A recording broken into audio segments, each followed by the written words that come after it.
Olá, amigos do Notícias Agrícolas, no ar mais um boletim de mercado, olhando para as negociações lá em Chicago. Daqui a pouco, por volta das 5 horas da tarde, tem aquele tradicional boletim de acompanhamento da safra americana e a expectativa é de que os números já tragam aí um avanço importante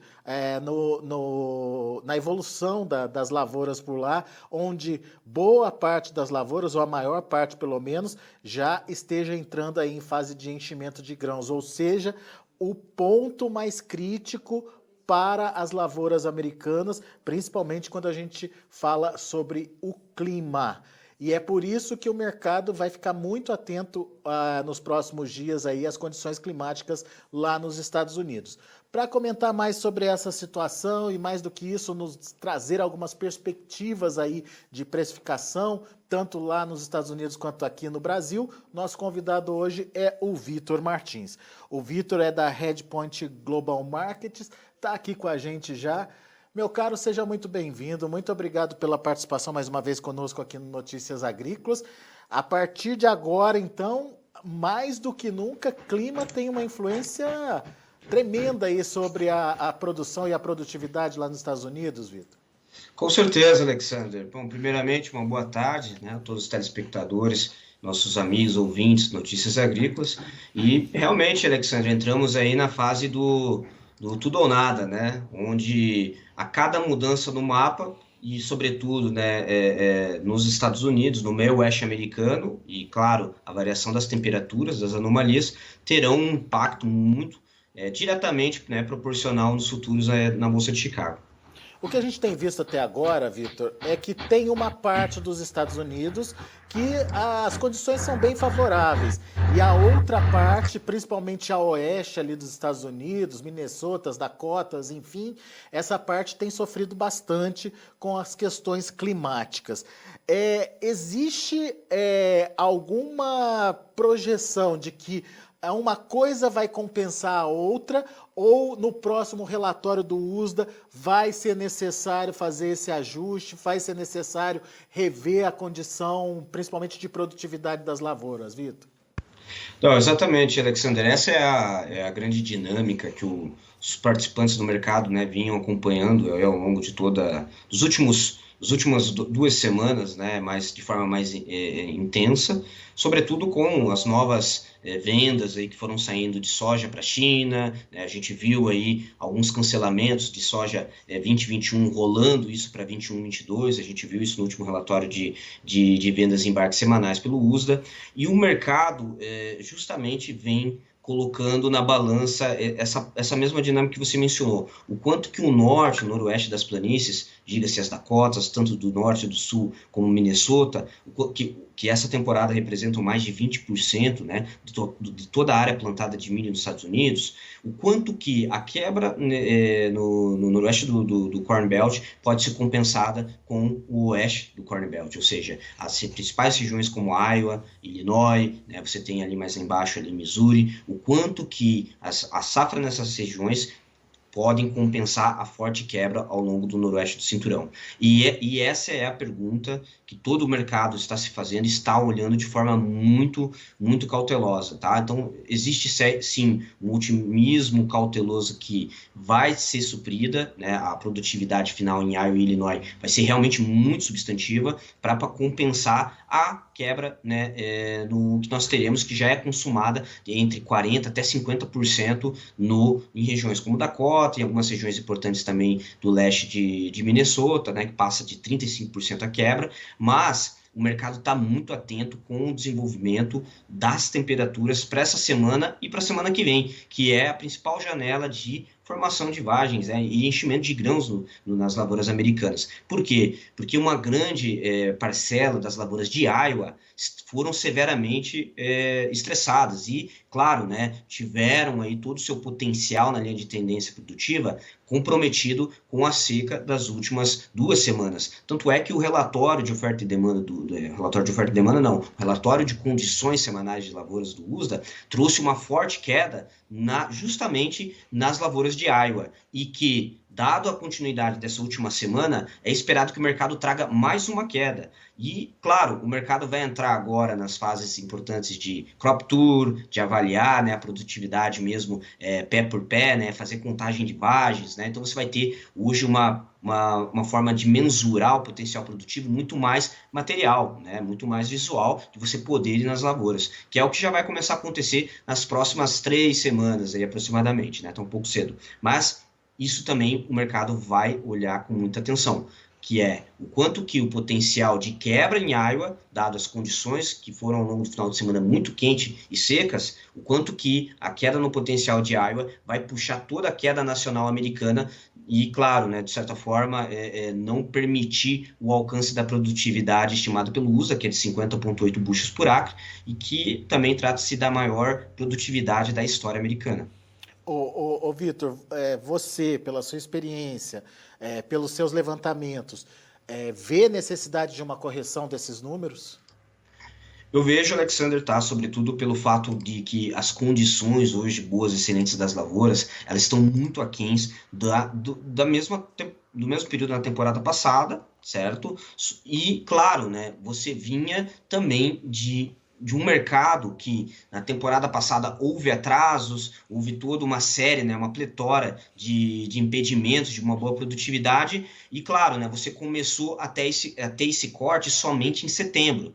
Então, até então a safra vinha boa, as condições vinham boas e ali em agosto começou a ter grandes enchentes, você teve ali realmente um estresse muito forte para as lavouras, mas as condições boas e excelentes estavam em torno de 10 pontos percentuais acima do que a gente tem hoje. E o que acontece? Isso em grande parte do Corn Belt, né? E o que acontece? A partir apenas de setembro que o USDA começou a corrigir a produtividade. Então, realmente, eu acho que, de acordo com a minha, né, análise pessoal, eu acredito que seria prudente, sim, já uma revisão nesse relatório de agosto. Mas que se não houver, o que certamente seria baixista, né, porque o USDA ia continuar mantendo uma produtividade de linha de tendência que é a maior da história, você teria espaço para um corte já no relatório de setembro. Tá? Então, se não for agora em agosto, certamente pode ser em setembro, mas como nós tivemos uma temporada que a estiagem ela ocorreu logo após ali, praticamente, né, logo após mais de 60% da emergência das lavouras, já começou esse estresse, então eu acho que seria bem prudente marcar mercado de uma forma mais realista. Se você fosse o USDA, qual atualização você faria aí? Hoje, aproximadamente, né, a linha de tendência do mercado e os índices, né, de saúde das lavouras, como a gente chama, né, eles apontam, projetam, modelam, né, uma produtividade de 50 bushels por acre, tá?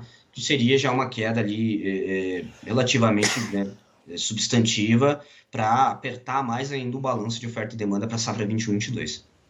Quer dizer, de 50,8 para 50 redondinho. Exato, hoje seria uma linha de tendência que o mercado tem trabalhado, né, vis-à-vis as condições boas, excelentes, que estão se deteriorando, sobretudo em Iowa, que é o segundo maior produtor de soja dos Estados Unidos. Tá. Ô Vitor, me ajuda a entender esses números, para traduzir isso para o produtor que está ouvindo a gente. Isso é bushels por acre.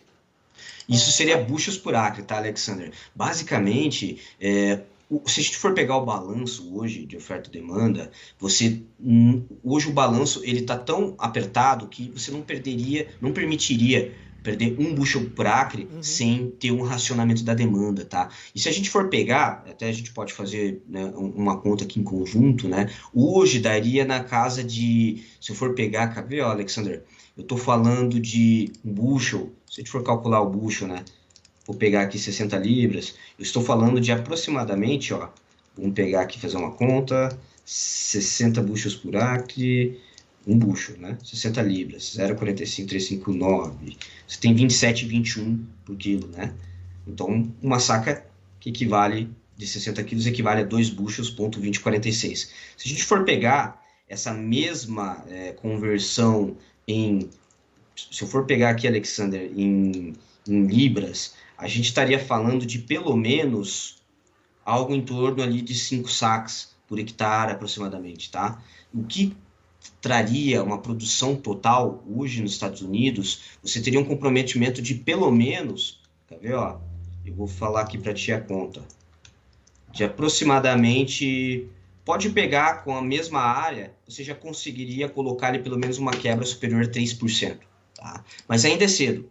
Ainda é cedo. Tem essas 2 semanas aí pela frente, né? Pelo menos. São elas que serão as decisivas, tá? Elas serão as decisivas porque se você for somar que hoje o que realmente importa para a soja vai ser temperaturas amenas, porque a gente sabe, né? A soja ela tem uma plasticidade maior no mercado, né? Ela tem realmente uma resistência maior. E quando você tem estresse ao longo de uma janela como segunda quinzena de julho, você tem as lavouras que elas criam raízes de forma mais resistentes, né? Você tem um desenvolvimento reticular muito mais expressivo. Porque as lavouras sofrem um estresse e buscam nutrientes e se fortalecem, né?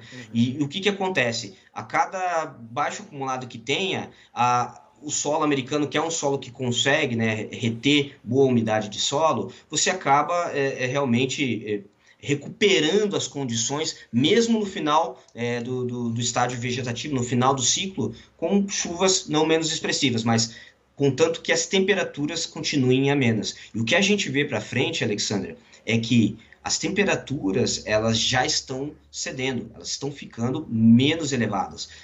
Foi esperado, né, uma onda de calor até, né, o final do mês. Esse final de semana fez muito calor nos Estados Unidos, né, no Corn Belt, mas para as próximas semanas, os próximos 10 dias, os modelos mostram temperaturas mais amenas. E se realmente isso for combinado com melhor precipitação, a gente tem um cenário que pode ser que realmente venha a melhorar o potencial produtivo das lavouras no meio oeste americano. E só por si, né, claro, né, uma melhora da produtividade somada a um não corte do uso agora no relatório de agosto, nós teríamos um cenário que seria baixista para o preço do bucho.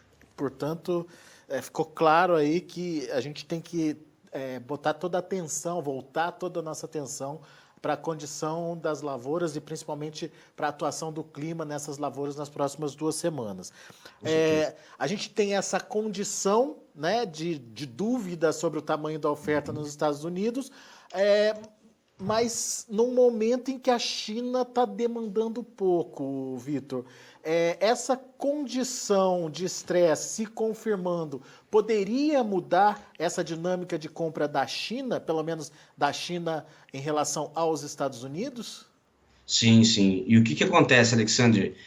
Basicamente, a China ela está olhando o cenário americano, ela está olhando como realmente está se desenvolvendo, né, as lavouras, ela está de olho na diferença, né, dos países FOB Golfo, sobretudo para o milho quanto para a soja, onde você tem, a partir de setembro, você já tem uma forte rolagem para os meses OND, que seria a referência de embarque principal dos Estados Unidos. O que eu quero dizer, Alexander? Hoje, dado que ao longo de todo julho e agosto, as processadoras e exportadoras de milho e soja nos Estados Unidos estavam pagando prêmios muito elevados, né, por soja e milho retirada, né, imediata, né, o famoso grão disponível para embarque ou para processamento, retirada imediata.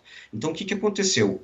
O basis ele chegou a estar 1,20 acima dos futuros, na Bolsa de Chicago, com base na referência para o embarque agora entre agosto até setembro, né? Isso sobre os vencimentos de dezembro 21 da soja, e, claro, para a mesma referência de embarque, para os futuros dezembro 21 do milho. Hoje, muito das processadoras aparentemente já estão bem cobertas até a segunda quinzena ali de agosto, o que indica para o mercado que a partir de setembro, né, primeira quinzena, você já tem soja e milho disponível entrando. Isso indica para o mercado que, olha, estamos bem cobertos para as próximas 6 semanas aí até a entrada da safra nova. Então, isso tira uma certa firmeza dos prêmios no mercado interno americano. E você começa a ver que na rolagem para os futuros, tanto novembro 21 da soja e dezembro 21 do milho, você tem o quê? Já uma inclinação, tá? Você está vendo os futuros novembro 21 para a soja e os futuros dezembro 21 para o milho, eles estão acima dos vencimentos de setembro. Tá? Por quê? Porque isso indica que a partir ali de setembro, o prêmio, o basis, ele cai drasticamente. Ele cai de 1,50 acima para o milho e ele vem em torno de 20 centavos acima apenas para o milho. E para a soja, de 90 centavos acima para apenas de 15 centavos acima. Ou seja, o mercado físico americano, a partir de setembro, ele está mais fraco, porque os compradores estão retirando, né, lotes de compra, estão mais retraídos, aguardando a entrada da safra. Então, essa inclinação que a gente está vendo na curva, né, você está tirando essa inversão do setembro para novembro 21 para a soja e dezembro 21 para o milho, isso indica o quê? Uma grande pressão de safra vindo e um mercado supostamente bem coberto até a entrada da safra. Tá? É isso que a China está olhando. E isso fará com que a China continue comprando de mão para a boca, rolando mais embarques safra velha, se alongando para a safra nova, que é o que está acontecendo agora. Né? E isso ocorre principalmente em um meio ambiente onde as margens de esmagamento estão ainda negativas. E os Estados Unidos, diga-se de passagem, confere margem de esmagamento negativa para a China durante toda a temporada, o que é muito sério. Precisa ou realmente cair o frete marítimo ou as margens de esmagamento na China melhorarem, o que somente são positivas para uma soja da Argentina. Só que a Argentina existe uma certa limitação de exportação, né? Dado que ela é um grande processador de soja pelos seus derivados. Então, realmente, assim, os Estados Unidos vai ter uma janela muito curta para poder aproveitar né, o melhor que a China pode ter, que é somente para outubro. Então, a soja americana só melhora a prover margens positivas para a China para um soja ali para embarque em outubro. Até lá, realmente, a China vai continuar tentando originar a soja do Brasil de mão para boca e até onde houverem os estoques da soja argentina. Boa. Bom, então é importante para a gente entender a dinâmica da comercialização e precificação no mercado internacional, acompanhar o clima. Mas e no Brasil, Vitor? Você estava me dizendo de oportunidades. Para quem, hein? Olha, Alexander, hoje oportunidades para tanto milho, milho safrinha 22, quanto soja 22, tá? E eu vou até além, eu acredito que hoje, para soja 22, 23, nós temos também um cenário um pouco interessante, tá? Eu diria até muito interessante. Por quê, Alexander? Você consegue reparar, né, que a curva dos futuros, ela veio por muito tempo, durante toda a temporada, na verdade, ela veio trabalhando de uma forma, né, a estrutura da curva, de uma forma invertida, que a gente chama, né? Ou seja, os vencimentos curtos, né, muito sobrevalorizados em detrimento dos vencimentos longos. Isso indica o quê? Realmente uma oferta, né, realmente constrita para uma demanda muito firme, diga-se de passagem. E é evidente que isso diz para o produtor: aproveite, venda agora, porque no futuro você terá preços mais fracos. E agora, isso está se desenhando totalmente o contrário, né? Os futuros longos estão se demonstrando muito mais oportunos de venda do que os curtos. E isso você pode ver, primeiro, se você for avaliar os vencimentos futuros novembro 21, tá? Novembro 21, é referência à safra nova americana, em detrimento do março 22, que é a safra nova brasileira, hoje ele está zerado esse diferencial de rolagem, ou seja, pela primeira vez desde julho de 2020, que quando abriu, né, o contrato na CME, ou seja, pela primeira vez desde a existência desses contratos, você tem o menor patamar de rolagem da história desses contratos. O que isso quer dizer? Que é o mercado projetando que no curto prazo você pode já ter uma iminência de maior oferta, né, através da colheita americana, da soja americana, da entrada da safra americana, mas principalmente um prêmio de risco para os futuros safra 22. Por quê, Alexander? Você tem uma intensificação do Laninha que mudou drasticamente o cenário para o curto e médio prazo. Tá? Até julho, você tinha uma moderação muito pequena do Laninha. E ele começou a se intensificar nesse finalzinho de julho, já indicando para agosto um resfriamento das águas do Pacífico muito mais rápida e muito mais intenso do que o mercado esperava. E isso faz o quê? Adiciona um prêmio de risco para os vencimentos na curva ao longo da safra 21-22, Alexandre. Por quê? Porque o originador vai olhar a China e vai começar a China, por exemplo, ou demais casas originadoras, vão começar a se alongar mais para março 22, porque a intensificação do Laninha faz com que ocorra possível atraso no plantio da soja, atraso na colheita e atraso em plantio no milho safrinha, certo? Como ocorreu, infelizmente, na safra passada, certo? Daí você adiciona um prêmio de risco com esse risco de faltar ou de diminuir a oferta lá na frente. Exatamente, exatamente. Então, um mercado começando a se alongar, correndo o risco que, dado um mercado que está pouco comercializado, você está começando a. E claro, né, caiu muitos prêmios para a safra nova na exportação, você está vendo um mercado que, olha, opa, o mercado, apesar de estar pouco vendido, ele corre riscos de, se intensificar o laninha, a gente tem um atraso do suprimento de soja para o segundo, né, primeiro trimestre, segundo trimestre de 2022. Então, o mercado já está buscando se alongar, aproveitando que os prêmios ainda estão muito enfraquecidos. E você citou 23 também, Vitor. Por quê? Exato, Alexander. Basicamente, para a safra 23, você tipicamente de uma safra futura para outra, você tem uma diferença na rolagem ali que costumamente a gente vê em torno de 15 a 20 reais por saca. Hoje você tem já indicativos de compra, né, por originadores, olhando para embarque 2023, março de 2023, por exemplo, você tem, pegando uma base, o oeste do Mato Grosso, você tem ofertas em torno de R$ 135 reais para retirada nesses níveis de embarque, Alexandre. Ao passo que para a safra 22 você tem R$ 142 reais. Então você tem uma diferença sutil que não passa de R$ 6, R$ 7 reais. No máximo que eu vi, em torno de R$ 8 reais ao longo dessa semana. E semana passada, essas ofertas continuaram firmes, né? As ofertas de compra, mesmo com Chicago caindo. E hoje voltou a se diminuir esse diferencial entre a safra 23, né, 22, 23 para a safra 21, 22, o que abre oportunidades para o produtor buscar fixar pelo menos Chicago e câmbio, porque como você tem, né, uma curva futura do dólar, ela sempre é inclinada, né, pela questão da composição da taxa de juros Brasil e do cupom cambial, né, que qualquer hora a gente pode falar sobre isso, você sempre vai ter um dólar mais fortalecido nos vencimentos longos. E com o Chicago começando a entrar em inclinação pelo prêmio de risco do Laninha, você confere já boas oportunidades de negociação para a safra 23. Tá? Você pode estar abrindo o contrato a termo, fazendo a fixação de Chicago e prêmio. Tá? Claro, você tem o custo logístico, né, o custo do pacote, mas isso é negociável, enfim, não entramos nesse mérito, mas claro, deixando o prêmio aberto, porque ainda você não tem um mercado formado de prêmio para esses níveis de embarque 23, como também, né, para 22, que também estão muito fracos, a orientação seria aguardar um fortalecimento dos prêmios.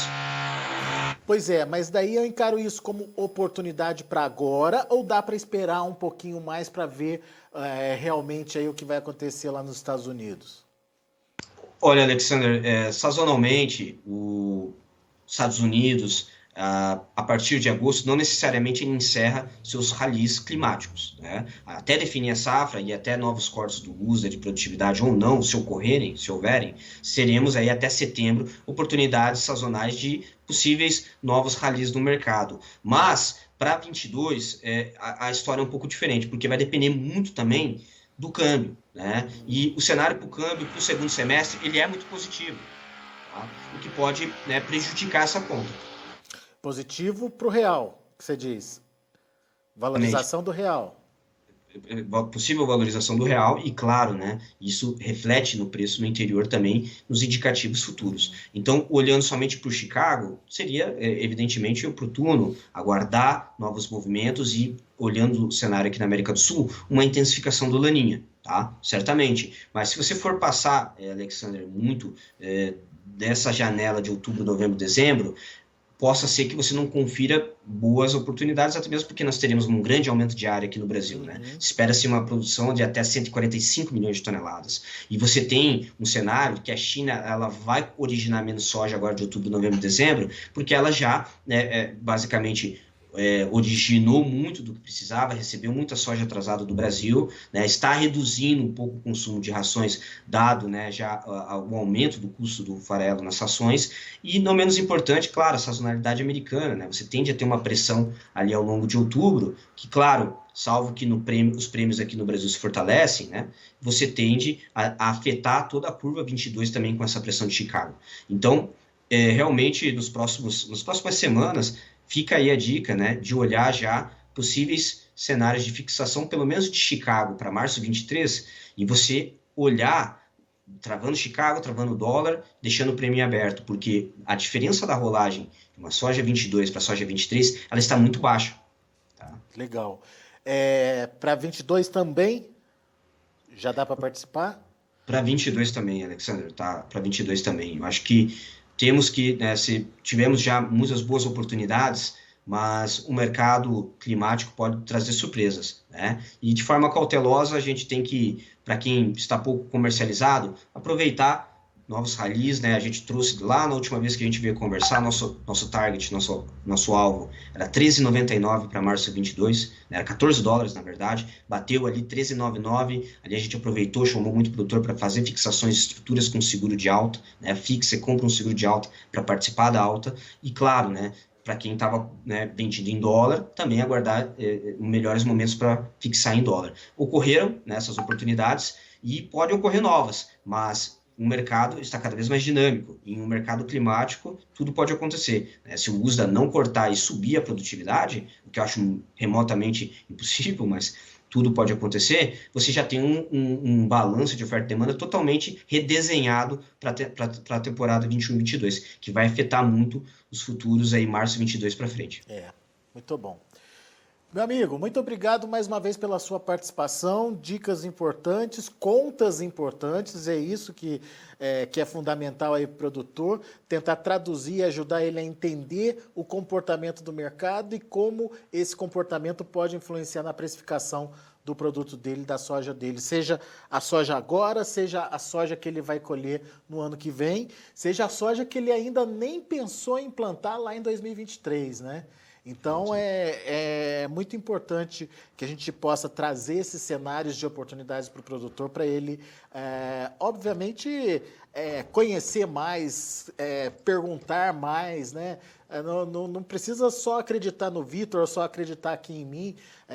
Vá pesquisar, vá ver se faz sentido, vai entender o que o Vitor está querendo mostrar aí para vocês. E se for importante, se for legal, se tiver dentro de acordo, ou dentro da forma como você trabalha, por que não? É a oportunidade que vem por aí, é a oportunidade para você ficar garantido aí mais tranquilo. Certo, Vitor? Perfeito, combinado. É isso Combinado, aí. pessoal. Boa, grande abraço para você, meu amigo. Até a próxima. Até a próxima, Alexander. Uma boa semana e um grande abraço a todos os telespectadores de Notícias Agrícolas. Valeu. Tá aí Vitor Martins aqui com a gente no Notícias Agrícolas. Vamos ver os preços, vamos ver como encerraram as negociações lá na Bolsa de Chicago. Como a gente adiantou, foi um dia positivo, mas sem grandes mudanças. Vamos ver. Olha aí, agosto, 14 dólares e 18 centes por bushel, 4 pontos de alta. Setembro, 0,75 de alta, 13,56. O novembro, 13,53. E olha o março 22 que o Vitor falou. 13 dólares e 53, ou seja, 0 a 0. Tanto para o produtor americano quanto para o produtor brasileiro, são as duas referências novembro e março, você vê aí o mesmo nível de preços aí lá na Bolsa de Chicago. O que o Vitor explicou é que essa movimentação já mostra o mercado adicionando um preço, um prêmio aí, um risco para a soja brasileira, principalmente com a configuração, com a confirmação de Laninha, seja atrasando aí a entrada da safra brasileira, seja comprometendo a produção e a produtividade para a próxima safra. Então, o mercado já se antecipando aí e adicionando um prêmio de risco para a produção brasileira lá em março de 22. Vamos ver o milho. Para setembro, 5 dólares e 58 centes por bushel, 11,75 de alta. Dezembro, 5 dólares e 59 centes por bushel, 14 de alta. Março de 22, 5 dólares e 67 centes por bushel, também com 14 de alta. E o maio, 5 dólares e 71 centes por bushel, alta de 13 pontos mais 75. Vamos ver o trigo. Trigo também com altas importantes hoje, setembro 7 dólares e 29 centes por bushel, 25 pontos mais 75 de alta, dezembro 7 dólares e 39, 26 pontos mais 25 de alta, março de 22, 7 dólares e 47 centes por bushel, 26,5 de alta, e o maio 7 dólares e 45 centes por bushel, 25 pontos e meio de elevação. Muito bem, esses são os números de hoje. A gente fica por aqui. Eu agradeço muito a sua atenção e a sua audiência. Daqui a pouco tem outras informações, mais destaques para você no Notícias Agrícolas e na sequência, a partir das 5h30 da tarde, conexão Campo e Cidade aqui no Notícias Agrícolas. Se inscreva em nossas mídias sociais. No Facebook, Notícias Agrícolas. No Instagram, @Notícias Agrícolas. E em nosso Twitter, @Norteagri. E para não perder nenhum vídeo, não se esqueça de nos acompanhar no YouTube e na Twitch, Notícias Agrícolas Oficial.